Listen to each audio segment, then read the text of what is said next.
All right, coaches, good afternoon. Welcome to the Division II Elite Eight Championship. I'm Sean Fagan. I'm going to be your media coordinator for this week. We are joined by our second batch of coaches, C. White from Bentley, Melissa DeVore from Coker, John Bonner from Cal State Dominguez Hills, and Mark Campbell from Union.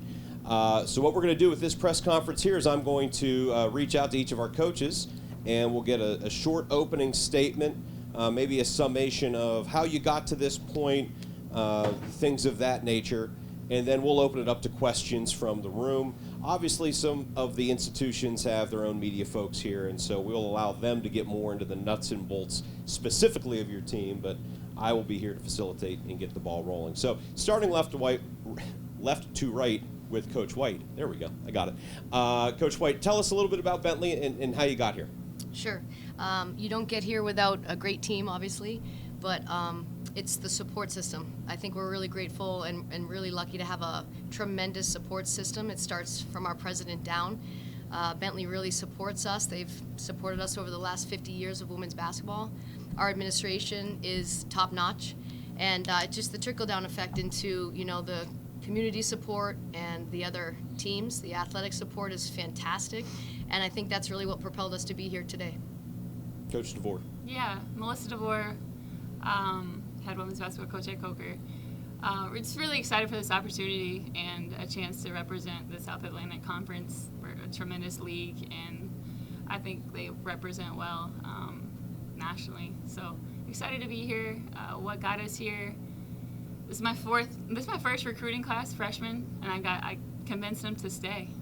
So that having the right kids, the right vision, we really recruiting them. Got them to believe in this moment, and they're here. So super excited for that class who is now seniors, and just excited to compete tomorrow, and happy to be here. Coach Bonner.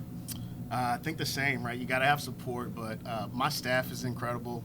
Our players have been great all year, and so just getting them to buy into what it is that we do and them believing has been incredible. And I think we're just really grateful, right? We get to represent our university first. And a big thank you to Dr. Thomas Parham, our president, who's all in for athletics.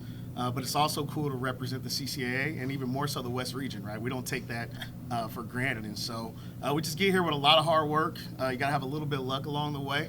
And that's what's kind of led to our ability to kind of just be here one more time. Coach Campbell. I'm going to echo a lot of things that they said. I think being at a university where women's basketball has been something that's really been important in our community for a long period of time.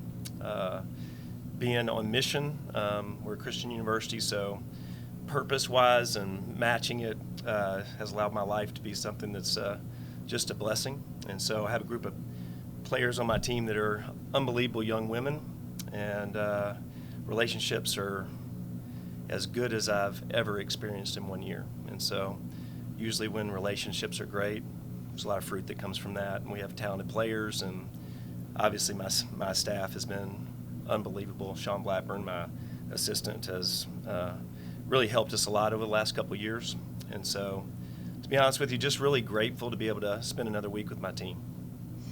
We'll open it up to questions now. We do have the wireless microphone. If you have a question, just wave me over and I'll bring it over, and then that way your audio will pick up on the press conference video, which will be posted on the NCAA YouTube page after the conclusion of today's press conferences. So any questions for our coaches?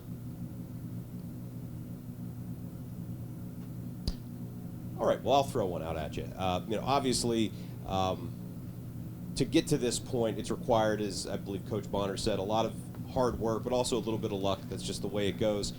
But now you're down to the final 3 games of the year. What message have you been imparting on your athletes that you think is going to help them get through what is probably the most intense 3 games potentially of their collegiate careers? And I'll open that up to whoever would like to answer it. I could start if you want. I think the message that we've been reiterating all year long is just be where your feet are. Like, be present and be right where you are now. Let's not be thinking ahead. Let's not be thinking about 3 games. Let's be thinking about Monday. It's really worked for us. There's a great streak going on that we don't care about. We just want to win that next game. And I think for our veterans, we have 2 fifth years and 4 seniors. We're really led by savvy vets, and I think that's really helped them just stay in the moment and be present and just do what it takes to get the win, however that comes. Is just grind it out and figure out a way to win and just stay right on that moment and don't worry about any of the outside noise of what comes after that. Yeah, I'll echo the sentiments of Coach White. I think it's one game at a time. One game at a time is really important. When you look too far ahead, there might be a detail or something small that you miss going into the next game. And, I'm fortunate enough to have some players that have experienced this a couple of years ago, and they kind of know what it is to experience that defeat. And the focus that you need going into that one game is just super important. But we also approach the game the same exact way we would any other game, right? We don't want to make this game bigger than any other game. I wouldn't want to try to create that unnecessary pressure. But what we want to do is just prepare the same way that we've prepared for every single game so that their routine is the same and so is their approach to the game. Yeah, I think for us it's just relationships. Everything in my life that's good is built on that, and so the one thing about basketball is that it exposes us. Competition exposes us, and so at the end of the year, we just want to see growth. And this time of year is you can still grow. We can get better. This week I felt like we gotten better, and so if it's about relationships, you end up being more focused, more unselfish. You tend to execute better, and because you trust each other. So for us, it's just trying to trust each other a little bit more each day. Yeah, for us, just we've had a lot of firsts this year. First time in the NCAA tournament, first NCAA tournament win. I'm just trying to tell my team that they belong, and just continue to do what they've done all year. Not put too much pressure on the next game. Just continue to defend. We hang our hat on our defense and put a lot of focus in that and allow the game to kind of play out. But yeah, that's it.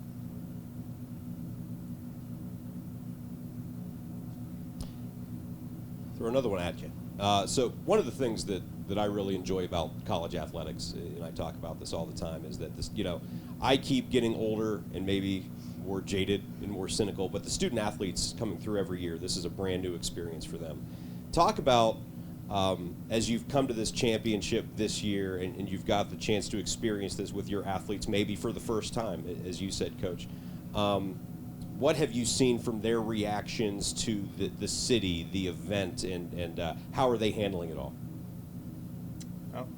I'll start. I have a bunch of, we have 7 new players this year, and I was reminded when the portal is added, so it's just a different atmosphere, and some people look at it negatively. For us, it's a chance for people to complete their career having their favorite year relationally, and so it's been fun to be able to see. In the past, we've had maybe 7 kids that came through that all played with us the whole time, and this time we're having a couple that are 1 year and 2 year, and they make us more grateful. And it's kind of been a fun piece to the portal, and it's fun to be able to see people heal a little bit and be able to be in a place where they enjoy the people they're with, they enjoy the whole experience. I think I could speak for all of us when I say that we're really thankful for the NCAA. The signage, the court, the hotel, the airport, they've done a phenomenal job. And the second we got off that flight, they felt special. They felt like they were in an Elite Eight, and that's like a top-notch experience. And it's a huge shout-out to the NCAA for treating women's basketball, Division II women's basketball, like it matters. And so I really wanted to put that point out there. That goes a long way in making them feel like, wow, this is really special, and this is pretty great. Yeah, our kids have been starstruck, just happy to be here. And again, first time, so this has really been a dream for them, and a dream, something we talked about with our freshmen who came in, and it's just, to be able to have this opportunity is special. Just joy. I think a lot of times we look at these young women and they're transitioning from coming out of high school or coming from a previous place to now going into adulthood, and be able to kind of experience just all the support that they have is just joy, and you kind of like to see that as a coach. There's nothing more important than kind of watching them grow and just being able to see them smile and kind of almost live like children again, right? I mean, this comes with a lot of responsibility, right? To compete here we all are competing at the highest level, and we all know that there's pressure from parents and other people or these outside voices. But when they kind of get to walk around and experience all these things, the joy that they get to experience is like, it's pretty cool. And having that community support or new people following you, or, they get these messages on social media now, I just think that's been incredible. And so I can always appreciate just seeing them experience joy day in and day out. It's pretty cool. Any other questions for our coaches? Do I need it? If you'd like to, go ahead. Okay. Hi, I'm Sienna Andrews. I am the Sports Information Assistant at Cal State Dominguez Hills. I just had a question for you, Coach Bonner. How does it feel to be representing not just your program, but also, having the men's team in the Elite Eight? Like, how does it feel just to be doing that for both teams for the school? Yeah, it's been an incredible experience. Coach Becker's done a great job with his program. I think we both had to be transparent, we had a good scholarship increase probably 3 years ago, and it's kind of had some benefits for our program to get here. And so I think it's a really cool experience for our entire department just to experience this level of success.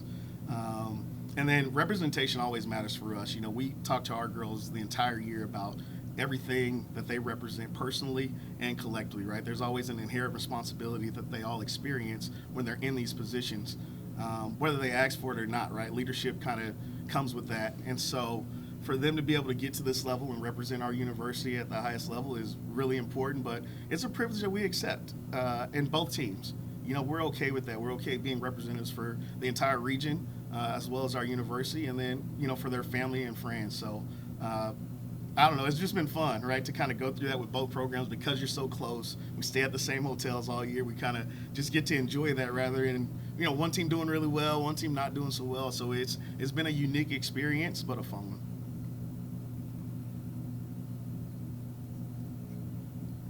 Coach DeVore, your team is from Hartsville, South Carolina, the tiniest little blip on the map. Talk about what it means to Coker University and Hartsville, South Carolina, to see your team on the national stage and to propel the rest of the institution to find success in the way you have. Yeah, it feels like the success of the women's program this year has really changed the culture of the whole athletic department.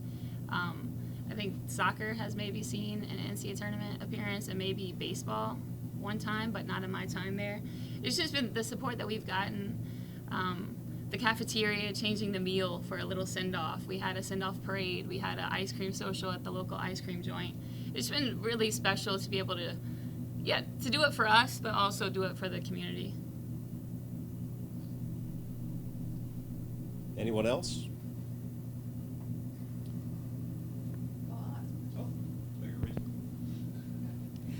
Hi. I think as coaches, you get really into this is a very serious moment, and it's career defining for yourself, and sometimes it's even career defining for your athletes. But I also feel like when we look back on this 10 years from now, we probably won't remember the score of the game. There's going to be a lot of remember wins. What are you hoping to cultivate in this journey that you're in right now, that when your kids look back, they have that one remember win that might not have anything to do with the game that they played? Yeah, I think I said it a minute ago, relationships are really important. To be known, to be valued, to be loved, no matter performance. That's it for us. It's a great question because it's what it's all about. It is 100% what it's all about is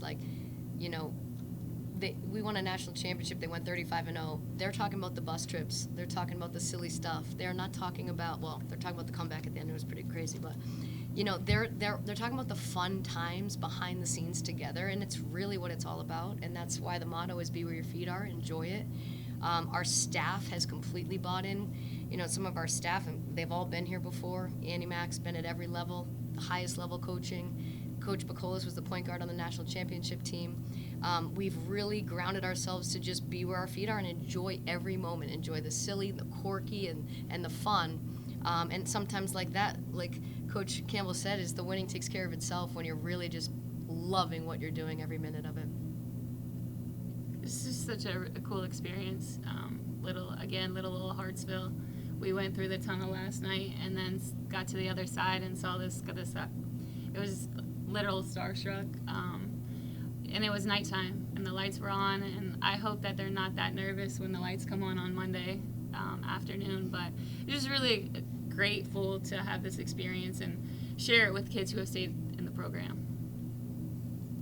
Chemistry is at the forefront of everything that we do, and we spend a lot of time just trying to invest in one another. We always talk about get-tos and how we get to go through this experience, and how we bring a lot of alumni back, and they literally speak nothing about their experience. I mean, maybe a little bit of the conditioning type stuff in the beginning of the year, but they don't talk about that. It's always the laughs and the jokes and the moments that we all sit down and cry together. We laugh together. One example is we have a freshman, and she tells jokes, and they're bad jokes. But we always celebrate her every bus trip. She gets on that mic and she tells 3 to 4 jokes, and we all just clap through it, and she knows it's rough. But those are things that we'll talk about later on down the line. It's just how bad Jada's jokes were. But it's something that just brings us together. It's just another small moment. But we always talk about create memories, because every year is the last time that you'll see that team together as it's presently constructed, and you won't ever get that time back with that particular team, right? You'll have someone new, you have a different setup, and maybe the culture's slightly different, right? Coaches set the standard, but the players create the culture, and that culture can be slightly different year to year. It doesn't mean the goals will change, but the culture's going to be different. And so we just try to tell them to embrace those moments year in and year out, because that's what you'll get to hold on to once this thing is all said and done. Well, look, if she wants to tell some bad jokes at the banquet tonight, I will happily give the microphone over to her. That is fine. Coaches, thank you very much for your time. Again, welcome to Pittsburgh. Congratulations on getting this far, and we look forward to getting to know the rest of you over the course of the rest of the week. And Coach DeVore, you're talking about going through that 4-pit tunnel from the airport. It is a awesome sight to behold. It is one of my favorites. Thank you so much. Have a good day, and good luck. Thank you.